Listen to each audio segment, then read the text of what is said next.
So I suppose the real question is, what do we actually use for loops for? Well, one of the things we can say is we can use for loops to count for us. Let's say I had to create a program where I had to output all of the numbers in the 5 times table between 0 all the way to 100. I would simply use a for loop to do that. I could go for I in range. I'll create my starting point at 0. I would then create my end point at 100. But hold on, we've already seen that as soon as a iteration gets to that stage, that number, it ends the sequence. So if we wanted to count to 100, we'd actually have to change that to 101. And then I would have this third value as my increment point. So if I close the parenthesis, put in a colon, and then print I, what this program will now do is output all the numbers in the 5 times table between 0 and 101, but would include that magic 100 number. Let's see it. There we go. Very nice. So we can use for loops to count for us. Easy. We can also use for loops, I suppose, to print messages out over and over again. Let's go for I in range. And you don't always have to use I, by the way. We've known in the past from doing the prim module that you can actually call variables anything you want. So let's call this for message, because I'm going to print a message. So let's go for message in range, and we want this message to iterate 5 times. And let's say print this message will print 5 times. That makes sense, doesn't it? Let's run this program, and there we go. Now we can see this message. This will run 5 times, like you can see it there. So we can use them to essentially save time as well. Another advantage of for loops is that we can create lists and then output all of the items in that list. So let's say we wanted to create a list of teams. Let's go for just some random ones here. Oops, of course, this is a variable, so I need to go equals. Let's go Arsenal. Let's go Chelsea as well.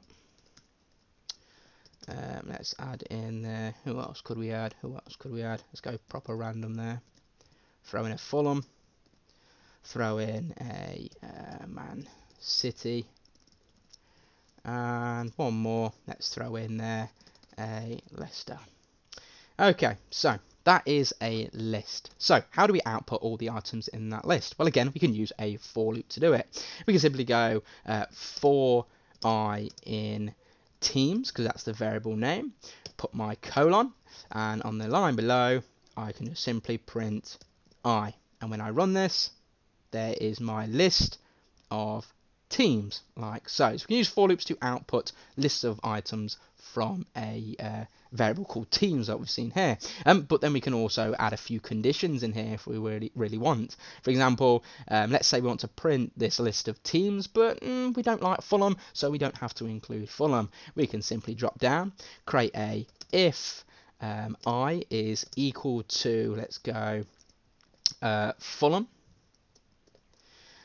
We want to continue. So what's going to happen here, what the continue function is going to do is it's going to iterate through Arsenal, so it'll print Arsenal. Then it's going to iterate through Chelsea, print Chelsea.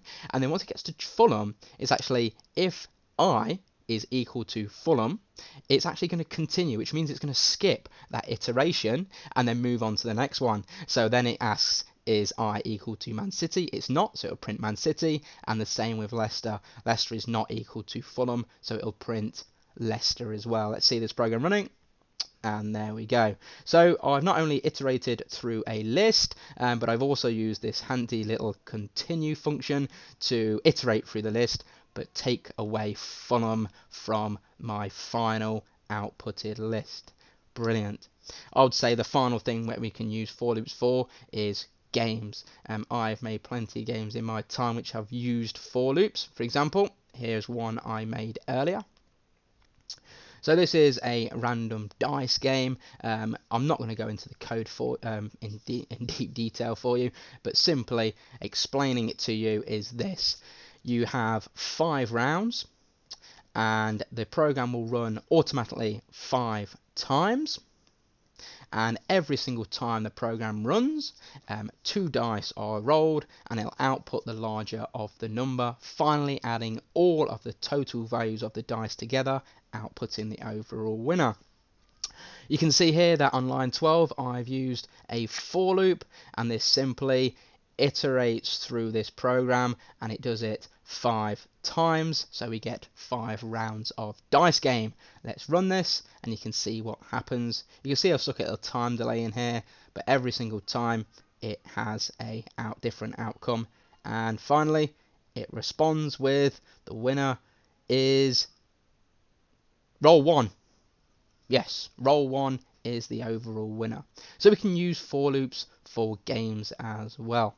And hopefully towards the end of these tasks, you will too have a go at making your own dice game. So that is for loops. I hope you enjoyed.